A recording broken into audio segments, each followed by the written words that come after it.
Bridgen. Thank you, Madam Deputy Speaker. And the title of this evening's debate is Making Britain the Best Place to Grow Up and Grow Old, but it needs to be seen against the backdrop of our recent COVID pandemic and the recovery from it. Throughout the pandemic, we've rightly been drawn parallels with surviving a war. Indeed, often it was called the battle against COVID, whether it was the coming together of our nation at the beginning of the pandemic, the shows of national unity, demonstration of national unity as we appreciate the key workers that delivered all those services that we needed, or whether it was the unprecedented rollout with volunteers of health programmes to protect the vulnerable, or whether it was the eye-watering cost of the expenditure. And every year in November we have a day to remember those who gave their lives in war, and we rightly know that's a debt that we can never repay. But I'm conscious, Madam Deputy Speaker, that there are also millions of people in our society today who we owe a debt to as a result of the lockdowns and the privations of COVID that must also be repaid. And they are our children and our young people. We knew all along that those millions of children and young people were at the very least risk of the virus.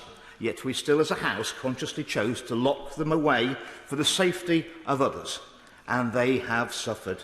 I've heard from young adults who've never got the chance to do those things that are seen as a rite of passage for young people and define points in their lives. Many have never experienced the pressure of having to take exams, and they're not sure if they've got the resilience to be able to cope with it. Others worry that their teacher-assessed grades may be seen as devalued qualifications. They didn't get to go to the proms, they didn't get to go to their end-of-year assembly, they didn't get to say goodbye to their friends. All these things, both small and large, help prepare them for the challenges of adulthood, despite the fact that, as a whole, they were incredibly low risk from the virus. I do fear for their mental health, and I fear for their resilience moving forward. And, Madam Deputy Speaker, we owe them.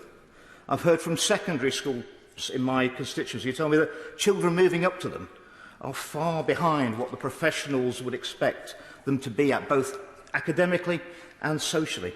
Giving children laptops to work from home during lockdowns was all well and good, but not always was the work appropriate, and without the correct parental support.